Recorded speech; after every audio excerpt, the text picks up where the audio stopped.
Eu, a Samira e os dois meninos ainda pequenos, um com 4, outro com 2, e a gente foi para aquela terra que o Senhor tinha preparado para nós e nos abençoou com tanto amor, tanto carinho e amizade. Então nós queremos louvar a Deus pela vida de vocês.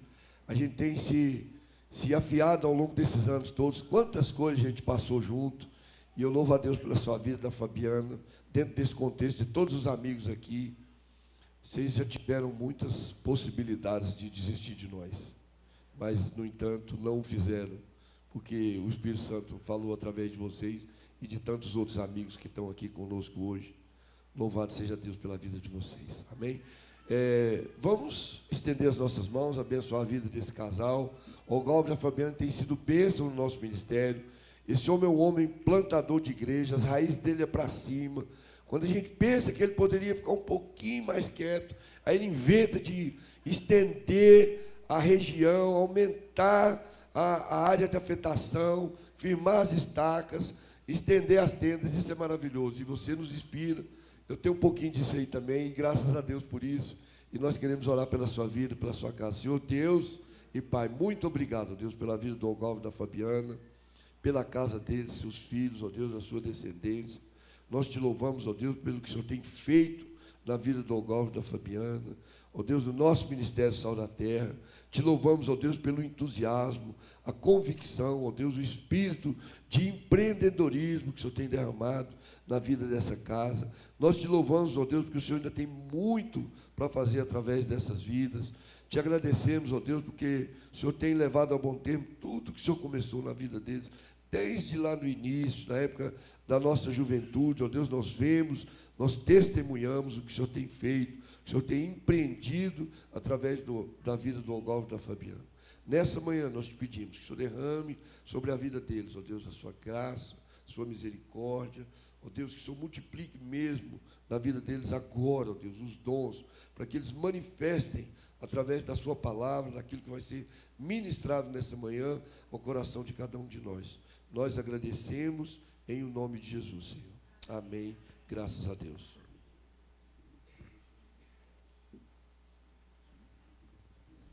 Amém. Aqui eu de novo. Graça e paz, então, igreja, sobre a sua vida essa manhã. Um privilégio enorme para mim e para o Galvão estar aqui e poder compartilhar daquilo que Deus tem ministrado no nosso coração. O Salmo 92 fala assim: como é bom render graças ao Deus Altíssimo, cantar louvores, logo de manhã, anunciar o teu amor e à noite a tua fidelidade. Amém? E é isso que a gente tem feito aqui, né? De manhã, anunciando o reino de Deus, esse amor que nos constrange, e à noite, quando a gente deita, Senhor, o quanto o Senhor é fiel. E, sem dúvida, tem sido um final de semana de muitas emoções desde o dia que eu cheguei aqui, e a gente vê promessas do Senhor sendo cumpridas, a gente vê da bondade que excede e transborda, dessa fidelidade do Salmo 92, sobre a vida do Almir e da Samira, do Bruno e da Dani. Olha, gente, eu tive um probleminha de saúde, coisa simples, na sexta-feira, e eu falei para a Samira, eu nunca fui tão bem tratada, porque a Dani, assim, estendeu um tapete vermelho aqui para mim, não tinha outro lugar para me passar mal não, viu, Dani? Porque estou sendo tratada aqui, né? Então, como a Bebel disse aqui, né, esse amor que nos constrange, é esse amor que Deus nos chama para ser da mesma forma fora dessas paredes. Um amor que constrange e uma fidelidade que a gente pode cantar e contar a muitos. Que Deus abençoe. Aleluia. Obrigado. Por ali, ó.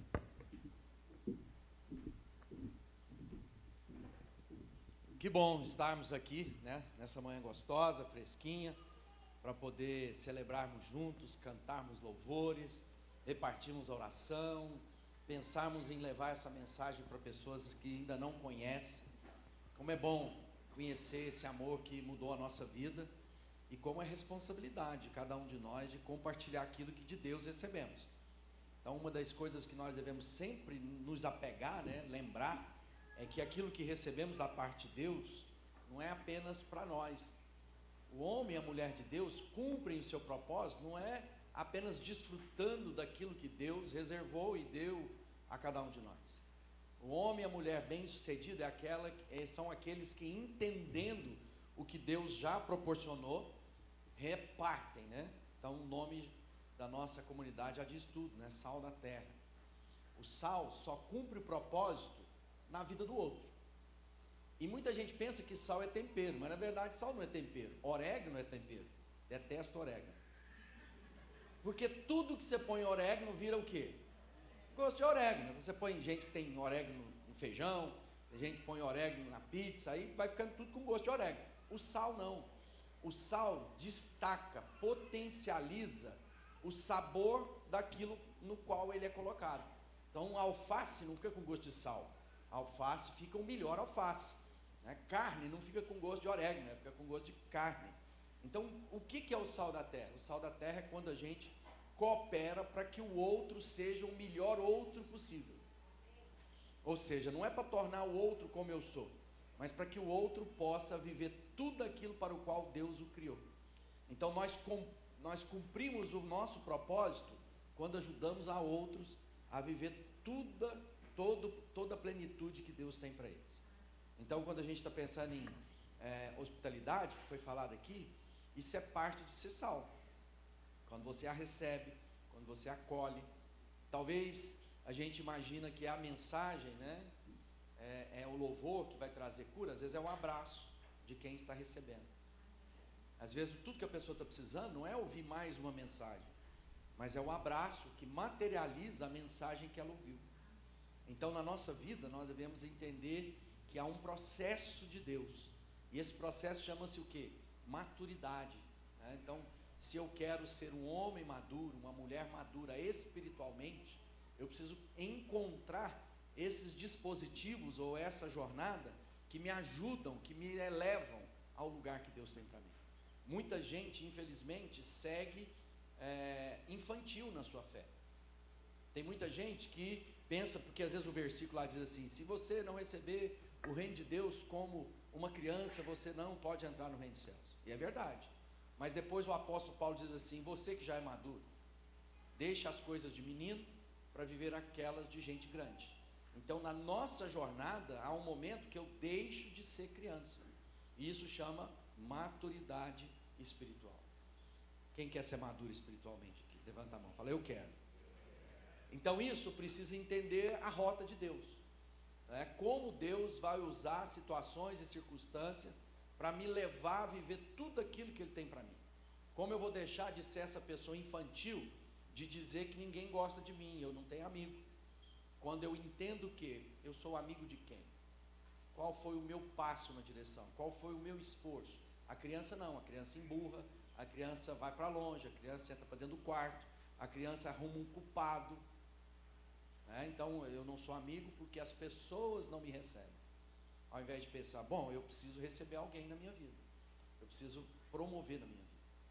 E nessa jornada espiritual, é importante a gente entender algumas coisas que precisam ser deixadas para trás. O que eu quero convidar vocês hoje para meditar, começa lá quando Paulo escreve aos Filipenses. Ele diz assim: não que eu já tenha obtido tudo isso, e ele estava falando de perfeição, ou tenha sido aperfeiçoado, mas prossigo para alcançá-lo.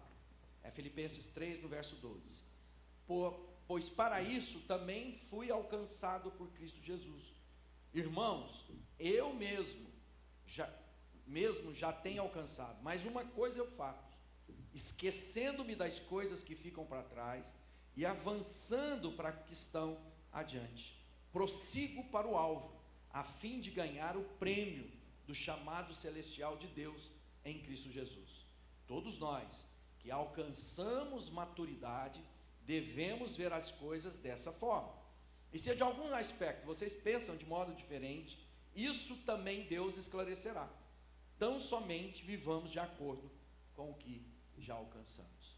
Põe a mão aí no seu peito. Pai, nós estamos aqui essa manhã porque o Senhor nos trouxe aqui para falar o coração. E nós queremos ser como aqueles que o apóstolo está desafiando a ser. Homens e mulheres que deixam para trás o que precisam ser deixado para trás para avançar para aquelas que estão diante de mim.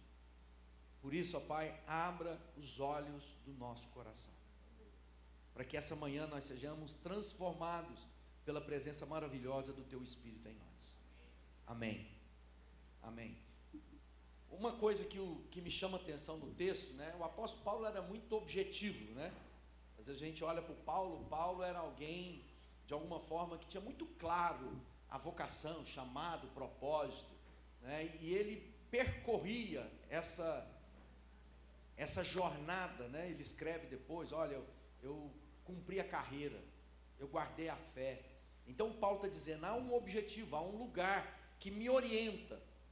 Uma das coisas importantes para entender é que não é que o que vai estar lá na frente que vai me dar alegria, mas é entender que esse lugar de apontamento me ajuda que pela jornada eu consiga viver plenamente tudo aquilo que Deus tem para mim. Então, na vida do homem e da mulher de Deus, às vezes a gente tem pressa, né? Mas na verdade, para a nossa vida bem sucedida, é a direção. Então eu preciso saber, Paulo está dizendo, eu olho firmemente para o autor e consumador da minha fé, eu esqueço das coisas que ficam para trás e avanço. Então ele está dizendo, há um momento de avanço na minha vida, há um momento que eu tenho que deixar de ficar onde eu estava, para prosseguir na direção do que Deus tem para mim. E aí tem um segredo, ele fala assim, eu me esqueço das coisas que para trás ficam, em busca daquelas que estão adiante de mim. Então o problema é que muitas vezes na vida de muitos é que as pessoas estão tentando trazer as bagagens do passado para viver no presente. Isso vai ficar muito ruim. Nós estamos essa semana, né, com o Almir aqui, celebrando os 60 anos.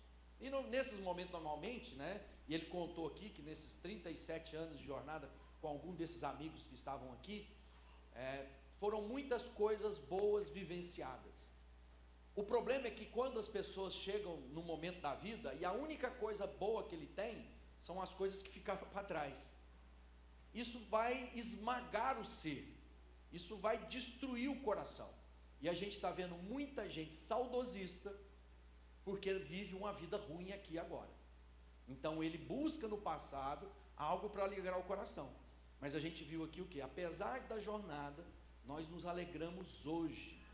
Apesar de muitas coisas vividas, boas, difíceis, angustiantes no passado, eu decidi viver a minha vida hoje. E como é que eu vou viver hoje? Com o apontamento do meu futuro, daquilo que está diante de mim. Deus diz o quê? Eu bem sei os planos que tenho a respeito de vós, planos de paz e de um futuro melhor.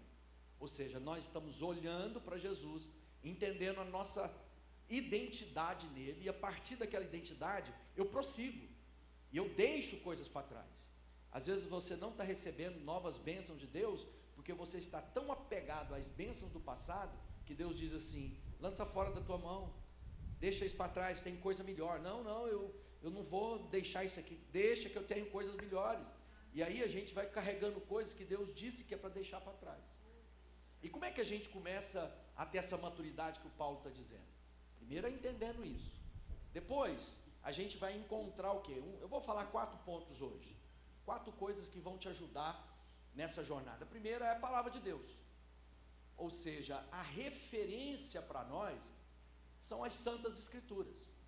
Não é apenas um gostoso lugar. Deixa eu te dizer, apesar de ser, e eu vou falar daqui a pouco sobre isso, é bom ter amigo, muito bom.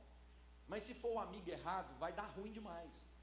Porque se você estiver sentado nas rodas dos escarnecedores, você vai se tornar um escarnecedor. Se você estiver sentado na roda da prostituição, você vai viver na prostituição. Por isso que a Bíblia diz, não se assente. Olha só, é constante. A gente está sempre falando de mesa, que esse lugar, e é isso mesmo. Só que tem 2 problemas com a mesa quando a gente não entende. A Bíblia diz, você não pode sentar à mesa com o diabo e depois sentar à mesa do Senhor. Primeira coisa. E também muita gente gosta tanto desse mundinho, que a mesa dele é aquela que não cabe mais ninguém e não faz questão de ter ninguém mais. Então aí a gente fica fechado no mundo, quando Jesus diz que vocês são o sal da terra, a luz do mundo. Essa coisa de grandiosidade é na cabeça de Deus, né, da gente. não é o sal lá da minha casa, é o sal da terra. Então isso precisa compartilhar. Então eu gosto de mesa pequena, então nós vamos ter que multiplicar pequenas mesas por todos os lugares, para que mais pessoas possam viver daquilo que nós estamos vivendo, porque senão as pessoas vão ficar como nos dias de Jesus. Eu não sei se você sabe, quando tinha um banquete, os que não eram convidados podia ir, eles só não podiam sentar à mesa. Então eles ficavam da janela prestando atenção o que estava lá na festa. E muitas vezes nós estamos deixando as pessoas do lado de fora, olhando nós desfrutarmos da mesa. Então eu preciso entender missão, senão eu vou ficar entediado. E a palavra de Deus diz assim, em 2 Timóteo: toda a escritura sagrada é inspirada por Deus, útil para o ensino, para a repreensão, para a correção e para a instrução na justiça, para que o homem de Deus seja apto e plenamente preparado para toda boa obra.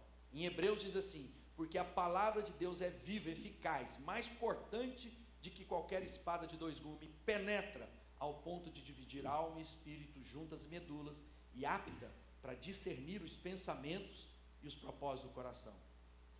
Josué, Deus dá uma orientação para ele, para a nova fase da vida dele, onde ele agora substitui Moisés. Ele diz: tão somente ser forte e corajoso, para teres o cuidado de fazer segundo toda a lei que o meu servo Moisés te ordenou. Dela não desvie nem da direita, nem para a esquerda, para que sejas bem sucedido por onde quer que andares. Então, quando nós estamos falando de gente madura, são pessoas que conhecem a palavra de Deus e colocam a palavra de Deus em prática. Pessoas que deixam do eu acho que. Já viu essa coisa? Eu acho. Não, o que a Bíblia diz? Sabe por quê, meu irmão, minha irmã? O que você acha, o que eu acho, não interessa. É o que a palavra de Deus diz que vai prevalecer. Então, nas nossas relações, na nossa vida, na nossa jornada, é o que a Bíblia diz sobre isso. E aí muitas pessoas estão relativizando as escrituras. Não é bem assim. Eu gosto disso. Mas isso eu não gosto. Eu gosto desse personagem, desse outro eu não acho. Eu não gosto muito dele. Por quê? Porque eu quero ser seletivo quanto às orientações de Deus. Eu quero obedecer aquilo que eu acho que é mais prazeroso para mim. E a Bíblia diz: toda escritura sagrada. A Bíblia que Jesus lia, às vezes a gente fica pensando, não, o Antigo Testamento. A Bíblia que Jesus lia, quando eles estão falando toda a escritura sagrada, ele estava falando da Bíblia que Jesus lia, o Antigo Testamento. Ele não estava falando do Novo. O Novo Testamento eles não tiveram em mãos como nós tivemos, como nós temos hoje. Então, se você não for como aquele que lê, medita, e muitas vezes, sabe o que tem acontecido? Temos terceirizado a leitura da palavra. Porque tudo que nós sabemos da palavra foi alguém que leu e contou para nós. Porque não lemos o que está escrito. E aí, as pessoas ficam, porque tem muita gente nesses dias enganando o povo, aqueles pastores. A Bíblia diz assim: não vos deixe enganar por quem quer que seja. Então a Bíblia está dizendo: se você conhecer a verdade, ninguém vai te enganar. Porque a hora que alguém falar outra coisa, fala assim: opa, isso não está na Bíblia não. Esse recorte aí não está na Bíblia não. Porque quando se faz um recorte nas escrituras sagradas, a gente pode ser como Satanás. Satanás tentou Jesus usando o quê? A palavra. Tudo que o Satanás falou estava escrito, mas estava fora do contexto que as escrituras ensinavam. Então tem muita gente sendo orientada por recorte, por reels de 1 minuto. Não, eu gosto lá dos videozinhos. Toda escritura sagrada. E se você quer ser homem e mulher maduro, você vai ter que entender essa dinâmica na sua vida. Sem Bíblia, você não vai chegar à maturidade. Por quê? Porque senão você vai ser como um homem e a mulher inconstante. E a Bíblia diz: eles são como meninos, que são levados por todo tipo de doutrina. É como as ondas do mar, que é levado de um lado para o outro, e apenas faz com que as suas sujeiras venham à tona. Então, o que nós precisamos? Toda a escritura sagrada. Então, leia a Bíblia, medita na palavra. Josué, tão somente seja forte, seja corajoso, para que você faça de acordo com a lei. O que ele está falando? Da palavra de Deus. E assim você vai ter sucesso. Então a Bíblia está dizendo: se quer ser um homem ou mulher de sucesso, medita na Bíblia. Mas não apenas conheça a Bíblia, pratica a palavra de Deus. Porque Jesus diz também o quê? Aquele que me ama é o que ouve a minha palavra e as pratica. E o homem tolo é aquele que ouve e não põe em prática. O homem sábio, a mulher sábia, são aqueles que ouvem e praticam a palavra de Deus. Então, pelas misericórdias do Senhor, não deixe de ler a palavra, não terceirize a palavra. E a segunda coisa que você quer ter maturidade, a gente já falou muito hoje, é comunhão. Só que comunhão vem da palavra koinonia. E muita gente pensa que comunhão é amizade. Temos muitos amigos. Não, comunhão, koinonia, é ter um relacionamento com aqueles que têm o mesmo Espírito. Ou seja, é a conexão do Espírito de Deus que habita em mim, em conexão com o Espírito de Deus que habita no Almir. Qualquer outra coisa que não seja essa, é amizade, é companheirismo, é coleguismo, é parceria. Agora, comunhão não. Comunhão é algo que é estabelecido no céu, é uma conexão de Espírito. E só é possível de ter com aqueles que têm o mesmo Espírito. Então as pessoas pensam, não, eu estou lá em comunhão com meus amigos de trabalho. Eles têm o mesmo Espírito? Porque senão isso se chama amizade, bem-querer, né? Lá no Salmo 133 diz assim, como é bom e agradável viverem unidos os irmãos. Ali ordena o Senhor a sua bênção e a vida para sempre. Então, no lugar da comunhão, o que tem? Vida e bênção de Deus.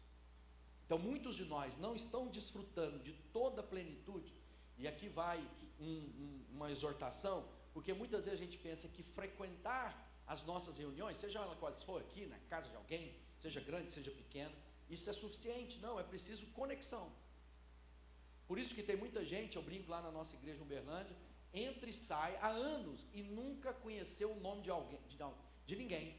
Está sentado no mesmo lugar. Eu não sei se aqui acontece a mesma coisa, mas lá, quando eu quero saber se o irmão está no culto, é só olhar para onde ele senta todo domingo, né? E talvez do lado dele tem outro que também só senta naquele lugar, e aquele outro e aquele nunca aprenderam o nome de ninguém, apesar de sentar todo domingo junto. Ou seja, a gente entra, senta, pensando assim, não, eu gosto aqui porque eu quero conexão com Deus, e é muito bom essa conexão com Deus, mas isso se materializa na minha relação um com o outro. Ou seja, a minha conexão com Deus me leva ao meu irmão. Entende isso? Então, quando a gente está falando de comunhão, é o que Deus temos, né? Olha assim, o que temos visto e ouvido, também anunciamos a vós outros. 1 João 1 capítulo, no verso 3. Para vós igualmente mantenhais comunhão conosco. Ora, a nossa comunhão é com o Pai, com o Filho, Jesus Cristo. E essas coisas, pois, vos escrevemos, para que a nossa alegria seja completa. Ora, a mensagem que da parte dele temos ouvido e vos anunciamos é essa: Deus é luz, e não há nele trevas alguma. Se dissermos que mantemos comunhão com Deus e andarmos em trevas, mentimos e não praticamos a verdade. Se, porém, andarmos na luz, como ele está na luz, mantemos comunhão uns com os outros, e o sangue de Jesus, o seu Filho, nos purifica de todo o pecado. Presta atenção, a comunhão é com Deus e com o Filho. Isso é promovido pela presença do Espírito Santo em nós, essa comunhão de conexão, porque agora Deus habita em nós. Agora tem um problema, ele está dizendo, se você não tem comunhão, se você não revela isso nas suas relações, você está em trevas. E quem diz que gente que está em trevas pode andar com Deus, mente. Muita gente não quer a comunhão, porque na comunhão Deus de fato joga luz nas nossas trevas. E se eu estiver próximo demais das pessoas, se eu começar a desenvolver com elas intimidade, elas vão me conhecer como de fato eu sou. Ela vai perceber que não é o casal do Instagram como eu quero que todo mundo acredite. Ele vai começar a perceber que apesar de eu disser que tudo é de Deus, eu sou mesquinho, avarento, ganancioso. Eu não reparto na proporção que Deus já colocou na minha vida. Eu fico falando de prosperidade, daquilo que Deus, tudo é de Deus, Deus dá bênção, e não materializo isso. Mais de longe a pessoa não percebe quanto eu tenho, mas quando eu começo a ter comunhão e andar perto, a gente começa a dizer, você é avarento. E avareza é pecado de idolatria. Então uma das maneiras de você ficar livre da avarenta é seja fiel a Deus nos seus dias e nas suas ofertas. Seja generoso com o seu próximo, repartindo o pão, comprando o pé de alface. seja generoso uns com os outros, na proporção daquilo que Deus já colocou na sua vida.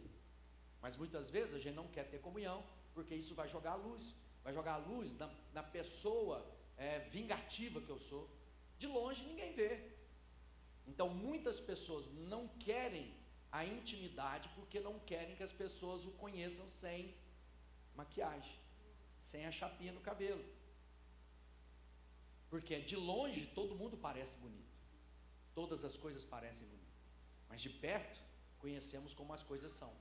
Então tem muita gente, né? Nós estamos numa campanha lá para comprar um terreno do lado da igreja, e eu falei para os meus amigos lá, falei, eu conheço os vinhos que vocês bebem, vocês podem dar oferta na proporção que eu conheço que vocês podem, porque não vem com esse dinheirinho de troco não, porque eu conheço, os outros ainda não conhecem, mas os amigos a gente conhece, a gente sabe que pode ser dado, com um pouquinho de sacrifício pode ser ainda melhor ainda, porque normalmente a gente quer dar aquilo que não vai fazer falta nenhuma. Deus não quer a nossa esmola, Deus quer o nosso compromisso integral, e tem que custar. Se for uma oferta que não custa, não é oferta, é esmola. Então generosidade se vê na intimidade da comunhão. E aí o terceiro ponto é oração. Certo dia estava Jesus orando em um determinado lugar, tendo terminado, um dos seus discípulos disse, ensina-nos, Senhor, a orar, como João ensinou os seus discípulos. E eles disse, quando orarem, digam, Pai, santificado o teu nome, venha o teu reino, dá a nós cada dia o nosso pão cotidiano, perdoa-nos os nossos pecados, assim como perdoamos os que nos devem, e não nos deixe cair em tentação. Essa é a nova versão internacional. E lá em Mateus tem a mesma oração, né? Ele fala assim, Pai nosso que estás no céu, santificado seja o teu nome, venha o teu reino, seja feita a tua vontade, na terra como nos céus. Dá-nos hoje o pão nosso de cada dia, perdoa as nossas dívidas, assim como perdoamos os nossos devedores. Não nos deixe cair em tentação e livra-nos do mal, porque teu é o reino, o poder e a glória para sempre. Presta atenção que Jesus instigou o desejo de orar como? Com os seus discípulos. Orando. Eles começaram a ver Jesus orando o tempo todo, até que um dia os próprios discípulos perguntam, Jesus, nos ensina a orar. E Jesus, tá bom, então agora eu vou falar uma oração de maneira que vocês entendam. E às vezes a gente, como um país cristão histórico, nós já oramos, já rezamos essa oração centenas, milhares de vezes, e nunca talvez tenhamos prestado atenção no significado de cada uma delas. Pai nosso, então ele está dizendo agora, nós temos família, porque o Pai é de todos nós, não é apenas o meu Pai, não é apenas para mim. Ele diz de pão nosso, ele está dizendo, olha, mesmo que a sua porção seja dobrada, recalcada, sacudida e transbordante, e esse termo é importante, transbordante. Então o pão que transborda, não é para mim empileirar ele, ou aumentar os meus celeiros, o pão transbordante é para que eu possa saciar a fome de outros. E ele está dizendo, perdoa-nos como eu perdoo quem me ofendeu. E aqui é um grande desafio, porque Jesus está falando de uma condição. Se você perdoar os pecados dos outros, os seus pecados serão perdoados. Tem muita gente que nunca perdoou as ofensas que sofreu. E esse tipo de pessoa não vai amadurecer na sua espiritualidade. Não vai ter uma fé vibrante, alegre, porque ele vai estar sempre em busca da vingança daqueles que o ofenderam, que o abandonaram, que o traíram, que o deixaram. Por isso que a gente encontra muita gente, né, doente da alma.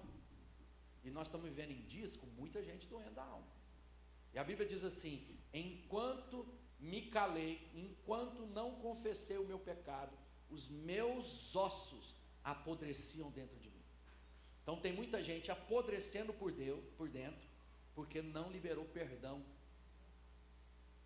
E aí está tomando remédio, está nos gabinetes de psicologia, de psiquiatria, tentando resolver um problema que é um problema que falta liberar perdão.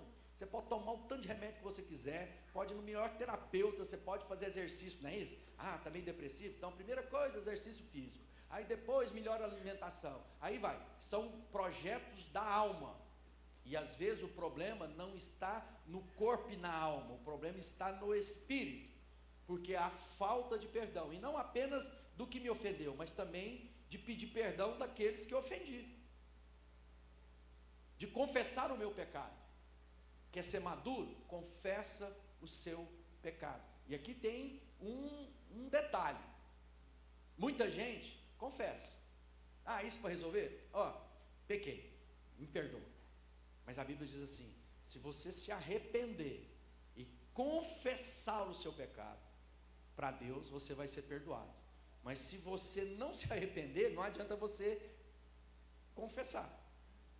Vocês viram nas Olimpíadas, fizeram lá uma determinada encenação, os cristãos se levantaram, ficaram muito chateados com aquela encenação da Santa Ceia, que depois, quando eles perderam lá mais de 1 bilhão de patrocínio, eles vieram a público para dizer: não, a gente queria nos desculpar se a gente ofendeu alguém. Ou seja, eles não falaram assim: vocês me desculpam, porque fizemos errado, não deveríamos ter feito essa peça. O que eles fizeram? Vocês me desculpam, porque vocês se sentiram ofendidos com a arte que fizemos. Ou seja, não há arrependimento, só há o quê?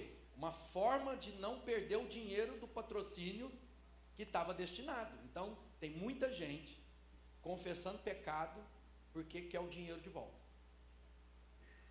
Nas casas, nos casamentos, nas relações, no final é dinheiro.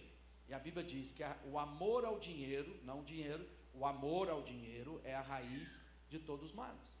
Então, eu quero ser um homem ou mulher maduro, preciso confessar os meus pecados. E preciso liberar o pecado daqueles que me ofenderam. Sem isso, meu irmão, minha irmã, você está preso ao seu passado e você vai continuar contaminando e vivendo uma vida ruim hoje e sabotando o seu futuro. Então, enquanto não houver consciência, diz: esse peso que eu estou carregando, eu preciso liberar. Mas por que a gente às vezes não libera? Porque a gente quer manter a dívida do outro, para controlá-lo. E sabe o que está acontecendo? As pessoas estão adoecidas na sua vida. E esse último ponto que eu quero repartir com vocês é: sem o Espírito Santo, nós não vamos a lugar nenhum. Você pode ler a Bíblia o tanto você quiser, você pode se esforçar para levar as pessoas para a sua mesa, e você pode tentar ter a sua oração ininterrupta, porque tem gente que não é crente e ora mais do que a gente ora. Porque as religiões ensinam sobre meditação e oração. E algumas delas têm um protocolo, que horário do dia, tantas vezes por dia, seja onde for, estiver andando de metrô, a pessoa vai parar para fazer a oração dela naquele horário.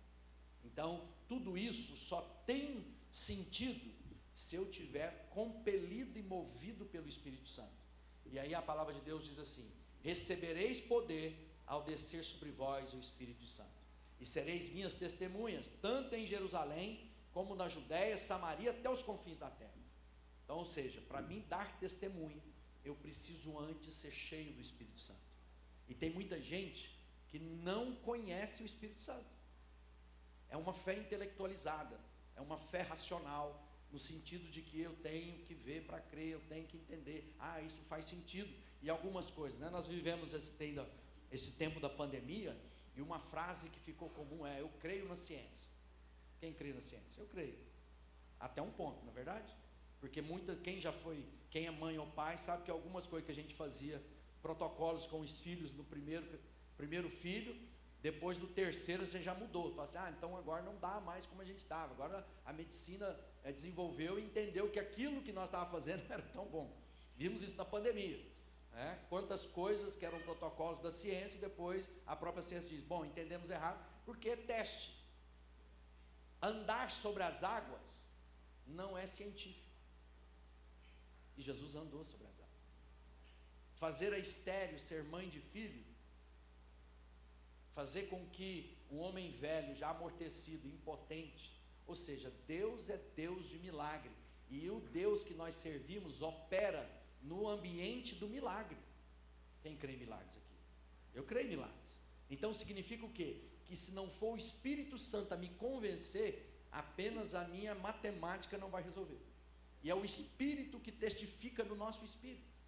Ele diz assim: eu vos batizo com água para mostrar que vocês se arrependeram dos seus pecados, mas aquele que virá depois de mim os batizará com o Espírito Santo e fogo. João falando de Jesus. E aí no verso 30 do capítulo 4, diz assim, Paulo escrevendo: não entristeçais o Espírito de Deus, no qual fostes selados para o dia da redenção. O Espírito Santo era a promessa feita a Ezequiel, Joel: chegará o dia que derramarei do meu Espírito sobre toda a carne, e os seus filhos profetizarão, os olhos dos velhos terão visões, sonharão, né? Então nós estamos vendo o que? Deus fazendo algo muito maravilhoso. O problema é que muita gente ainda não teve essa experiência. Lembra do Pedro? O Pedro é um símbolo bem importante. Pedro andou com Jesus, Pedro fez sinais, prodígios, maravilha, quando ainda estava com Jesus, não era isso? Muitos discípulos, eles saíam de 2 a 2, Jesus enviava, e eles voltavam reluzantes, né? Alegres, porque os espíritos os obedeciam. Então muitas coisas vivenciaram. Mas Jesus disse assim: ó, Pedro, quando você se converter, você cuida dos seus irmãos. Quando Pedro foi confrontado, e ele falava para Jesus: vou onde o senhor for, estou com o Senhor, estamos fechados. Tem uma frasezinha que está me irritando, tal de tamo junto. Já viu isso? A pessoa: tamo junto, dá nada. Porque na hora do embate, a hora de dividir, na hora de fazer o embate, de lutar, a pessoa vai embora. Então não fala para ninguém se não estiver disposto a lutar com eles as batalhas. Então, quando nós estamos olhando para aquilo que é a operação do Espírito Santo, quando Pedro é visitado naquele dia de Pentecostes, aquele homem que havia negado Jesus por 3 vezes anteriormente, agora se levanta com ousadia diante de todos e começa a pregar em Jerusalém para todo mundo. Eles estão dizendo: olha, esse é aquele que havia sido enviado da parte de Deus, o Messias, o Cristo, que era previsto, vocês o mataram. Ou seja, aquele que estava com medo de morrer, agora confrontava publicamente os algozes de Jesus. Você sem o Espírito Santo, eu sem o Espírito Santo, somos como Pedro, antes de ser cheios do Espírito Santo, acovardados, inconstantes. Mas quando nós somos visitados por Deus, somos cheios do Espírito Santo, nos tornamos homens e mulheres ousados, para ir além daquilo que eu dou conta no meu próprio braço. O problema é que muitos de nós não conhecemos esse Espírito Santo. Muitos de nós ainda não entenderam a grandeza de Deus agindo conosco. Ou seja, há um momento em que eles estavam lá e alguém pergunta: vocês foram batizados quando vocês receberam a Cristo? E aquele grupo diz assim, em Atos do capítulo 19, Paulo perguntou: quando vocês creram, vocês receberam o Espírito Santo? Eles responderam: nós nem sabíamos que existe o Espírito Santo. Então muita gente está tentando viver uma vida de discípulo de Jesus sem o selo do Espírito Santo. E deixa eu te dizer, não vai funcionar. Porque só tem uma maneira de eu e você seguirmos os passos de Jesus: nascendo de novo. E só tem um jeito de sermos nascidos de novo: quando o Espírito Santo de Deus sela a nossa vida. Para que é um selo? Selo tem algumas funções, não é? Primeiro, garantir que aquela encomenda vai chegar ao destino, não é isso? Você vai lá, compra um selo, põe na carta, e aquilo é a garantia que a carta foi paga para chegar ao seu destino. E o selo também é aquilo que passa idoneidade, que é o quê? Quando você tem uma geleia, e se tiver lá na embalagem dela está escrito assim: se tiver rompido o selo, não use. Ele está dizendo, o selo é a garantia que o produto não foi adulterado. Então, quando o selo de Deus vem na minha vida, ele garante o meu destino. E garante também que agora eu sou inviolável, estou guardado, e não há como Satanás colocar a mão na minha vida, porque agora o selo me garante na presença de Deus. Quem quer ser maduro aqui? Coloca a mão no seu peito. Pai, nós estamos aqui porque nós queremos percorrer esse caminho da Tua Palavra. Queremos, Senhor, ser homens e mulheres que se dão a comunhão, que se esforçam para a comunhão, que abrem as suas casas, que frequentam outras casas, que mudam a agenda pela comunhão. Nós queremos ser homens e mulheres de oração, onde o nosso coração é derramado na Tua presença, de maneira que nós possamos conhecer o Senhor na mais profunda intimidade. Nós não queremos, somos aqueles que falam coisas para as pessoas, mas não falam nada contigo. E nós queremos, ó Pai, que o Teu Espírito cele a nossa vida. Nós queremos viver uma vida conduzidos pelo Espírito Santo da promessa. Por isso, remove de nós tudo aquilo que tem impedido a plenitude do Teu Espírito em nós. Quebranta o nosso coração. Produz o arrependimento. No nome de Jesus, ó Pai. Continue com seus olhos fechados. E eu quero orar por aqueles que hoje querem ter uma experiência com o Espírito Santo de Deus, dizer: eu quero o selo da promessa. Eu quero que Deus esteja e haja através de mim. Se você quer ter essa experiência com Deus, levante uma das suas mãos que eu quero orar com você e por você. Amém, amém, amém. Pai, nós estamos aqui para colocarmos a nossa vida no Teu altar. E nós estamos aqui de mãos levantadas para dizer que nós nos rendemos a Ti. Espírito de Deus, toca a vida dos meus irmãos e das minhas irmãs. Enche esses corações. Quebra, ó Pai, as barreiras do coração e da mente. No nome de Jesus, ó Pai. Que sejamos agora despertados pela Tua vontade, que é boa, perfeita e agradável para a nossa vida. Que o Espírito agora, Pai, cele esses corações, para que eles sejam conduzidos sempre pela voz do Espírito que diz: é por aqui. Onde ninguém mais vai precisar nos ensinar, porque o Teu Espírito vai revelar aquilo que a Tua palavra diz. A oração vai ser fervorosa e atenta à voz do Senhor, que vai resultar numa comunhão plena com os meus irmãos, para viver a vida comunitária que o Senhor tem para nós. Espírito Santo, toca, no nome de Jesus. Dá visões, dá sonhos, profecia, em nome de Jesus, Pai, que o sobrenatural do Senhor se torne agora o natural de cada um de nós, no nome de Jesus. Amém e amém. Podemos aplaudir o Rei dos Reis, Senhor dos Senhores. Nós vamos fazer a ceia agora. Pega alguns livros lá enquanto a gente escolhe alguns. Tá. Vai trazer as crianças para tomar a ceia junto? Bom, aproveitando que a gente está aqui, né? Deus tem dado a graça, eu tenho escrito alguns livros, e esses livros têm sido muito útil para a vida de tantas pessoas que já tiveram acesso a eles. Eu quero deixar aqui algumas dicas. Eu já tenho quase 20 títulos ali, mas eu vou apresentar enquanto as crianças vêm para estar conosco. Quero apresentar 2 livros. Para quem estava aqui na sexta-feira, Paulo Júnior falou de uma batalha espiritual lá quando a gente estava no campo missionário. E talvez seja a primeira vez que as pessoas veem o Paulo Júnior falar de coisas assim tão míticas ou místicas, né? Porque visão de dragão, de ancião de dias, e às vezes por causa da mensagem dele assim bem profunda, filosófica, as pessoas não percebem a espiritualidade por trás daquilo que produz esse homem que é capaz de entregar essa mensagem tão profunda para nós. Então eu tenho certeza que são coisas como essa. E por que muita gente tem vivido uma vida menor? Porque desconhece contra quem luta. Pensa que as batalhas que você enfrenta no seu casamento, na sua empresa, na sua relação social, é apenas de estilo de jeitão de fazer as coisas. Não, há um inimigo que veio matar, roubar e destruir.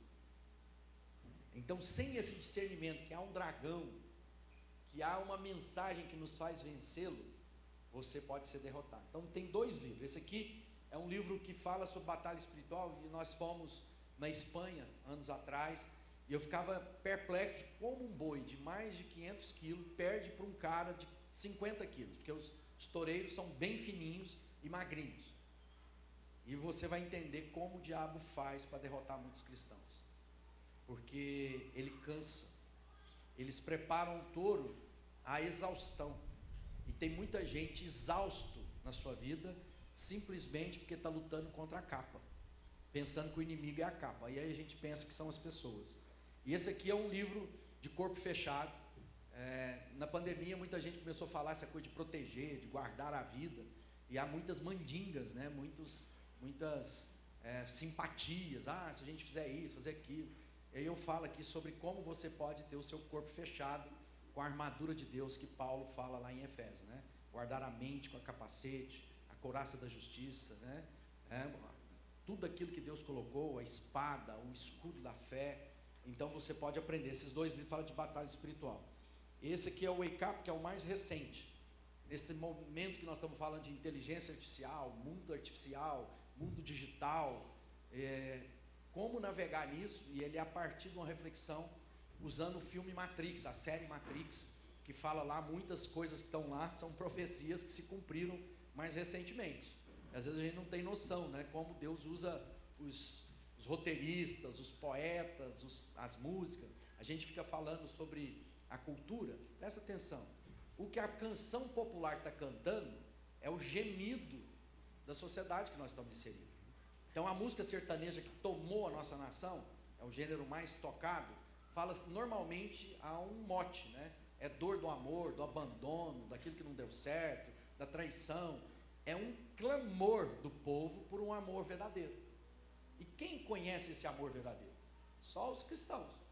Então a gente pode falar um amor mais forte do que a morte. Então isso aqui fala sobre discernir nesse tempo e época.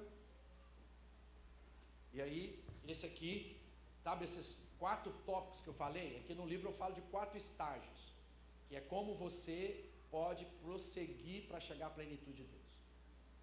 Então, como um discípulo, né, vai caminhar.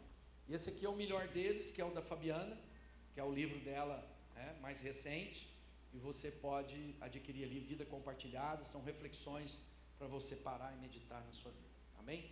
As crianças já chegaram? Ainda não. Amém. Vai ter um louvor? Então vamos lá. Vamos lá.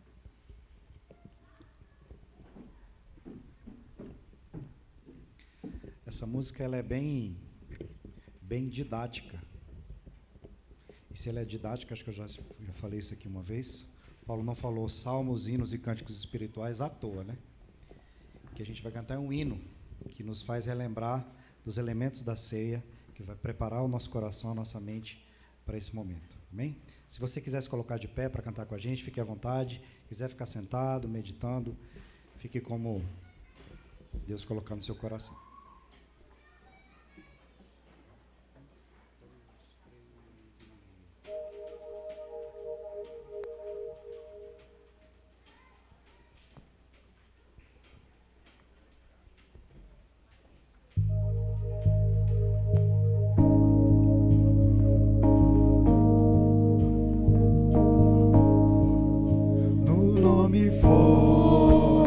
De Jesus, nos reunimos aquecidos por sua luz, por meio do Senhor, unidos neste amor, com vinho e pão nós celebramos comunhão.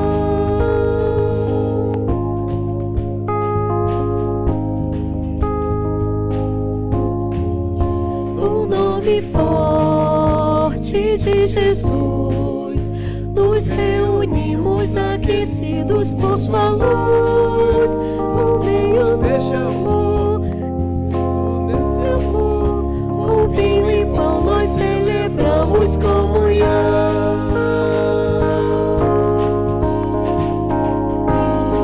Não me sinto estranho aqui.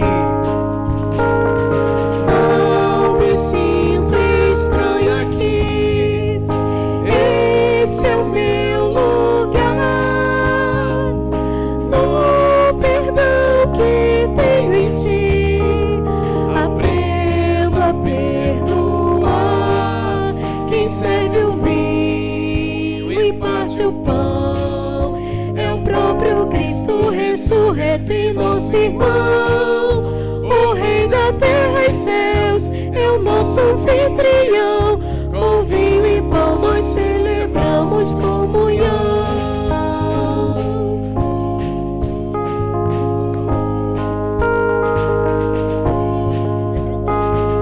Não me sinto estranho aqui, esse é o meu lugar. O perdão que tenho em ti, aprendo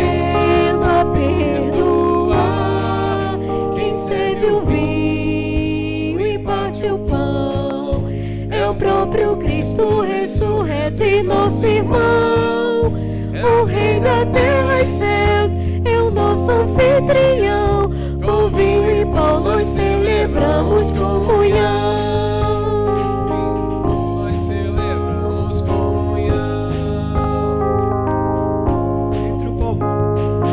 Entre o povo do Senhor, verdadeiro lar, Cristo está presente aqui, neste celebrar, e logo vamos nos reunir num grande encontro preparado e que há de vir, na glória do Senhor, em todo o esplendor. Com vinho e pão celebraremos comunhão. Com vinho e pão celebraremos comunhão. Com vinho e pão celebraremos comunhão.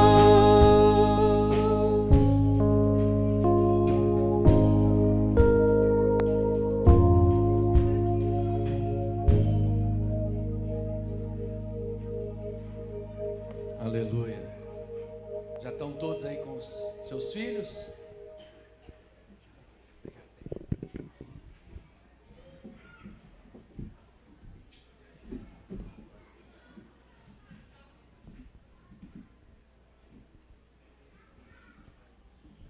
Se alguém tem alergia a glúten, eles já prepararam ali um pão sem glúten para você participar. Então basta levantar sua mão, que algum dos nossos líderes aí vão levar até você.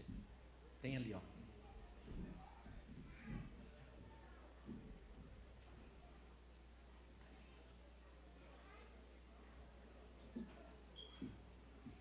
Glória a Deus. Os pais agora se acerquem dos seus filhos, porque seja um momento de família, né?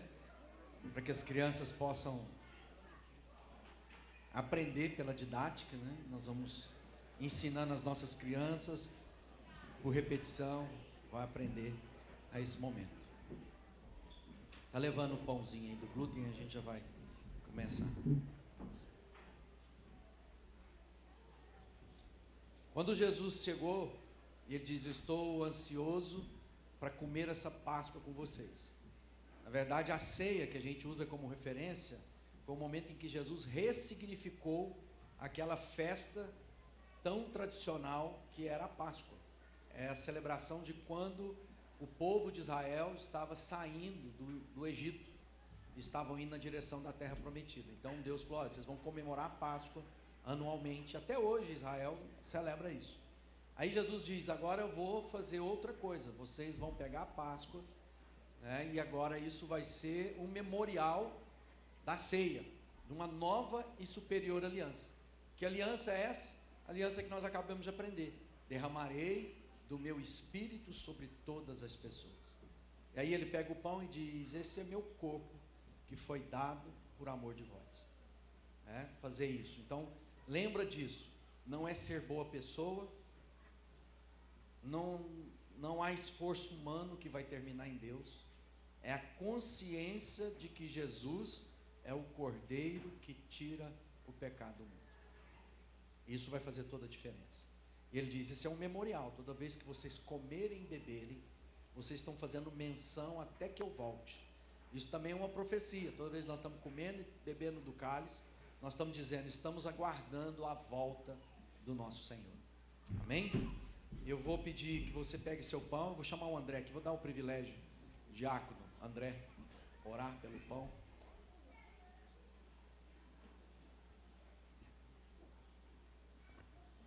Amém. Ó Deus amado, que a gente possa mesmo celebrar juntos essa ceia, lembrando do pão que foi partido, e que nós possamos mesmo ser um nessa manhã contigo, ó Deus, em nome de Jesus. Amém. Podem comer do pão.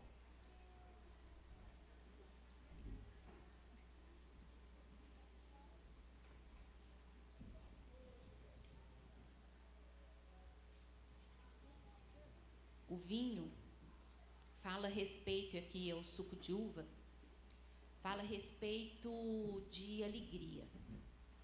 Mas o vinho também é a uva que foi esmagada, é a uva que foi triturada, é o esforço, é a disposição interna e a disposição física de um elemento compartilhado. O vinho que não é compartilhado e ele é guardado por muito tempo, ele vira vinagre. E ele perde seu sabor, ele perde seu propósito. E é esse sangue que nós celebramos na presença de Deus, porque ele é suficiente. É um privilégio sermos família de Deus quando entendemos que não precisamos mais pagar um preço, mas que esse sangue, aspergido sobre a nossa vida e aspergido sobre os umbrais da porta das nossas casas, é suficiente. Amém? Nós possamos ter essa consciência ao tomar o vinho nesse momento. Amém. E vou chamar o presbítero Zé Henrique, vem cá.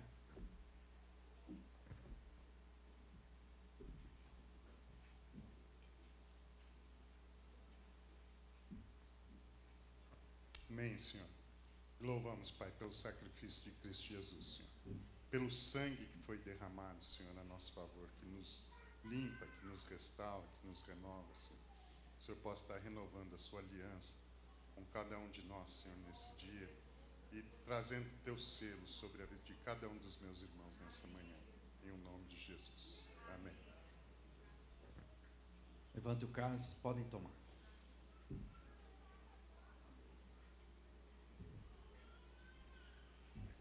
Vai passando o cálice depois que você tomou para a ponta. Então, algum irmão aí depois vai passar aqui com as bandejinhas e vai recolher. Pode se sentar. Vem cá, pastor Almir, está aqui com você. Tá bom. Graças a Deus, podem se assentar, estamos concluindo, nosso coração transbordando de gratidão a Deus por tudo que presenciamos aqui, recebemos do nosso Pai nessa manhã. Não queremos nos alongar muito, só apenas relembrando, do meu lado direito ali na galeria tem então a mesa com os livros expostos do pastor Ogálvaro e pastora Fabiana, você pode depois adquirir ali. Louvado seja Deus. Gostaria que você fizesse agora a última vez silêncio, para que a gente pudesse orar, despedindo cada um de nós e louvando a Deus por tudo que recebemos dele, da parte de Deus, nesta manhã. Feche seus olhos, por favor. Senhor, nosso Deus e Pai, nós te louvamos mais uma vez, com muita gratidão, singeleza de coração, por tudo que vimos, ouvimos, recebemos do Senhor nessa manhã. Muito obrigado pela vida de cada família aqui. Nós oramos, ó Deus, nessa manhã, para que o Senhor nos dirija essa semana, durante todo esse tempo, a vida dos pais, ó Deus, dos trabalhadores, homens de família, que o Senhor tire toda a ansiedade, preocupação, a vida das mulheres, ó Deus, guarda cada uma delas como videira frutífera no interior dos seus lares. Oramos pelos nossos filhos durante toda essa semana.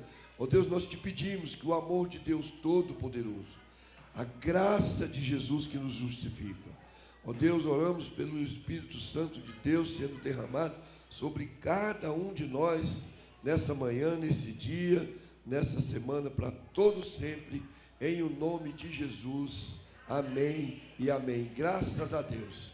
Você pode dar no mínimo 70 abraços aí antes de ir embora. Tenhamos todos uma boa semana, na paz do nosso Senhor Jesus. Amém e amém. Bora levar de novo aí. Bora, você não vai não?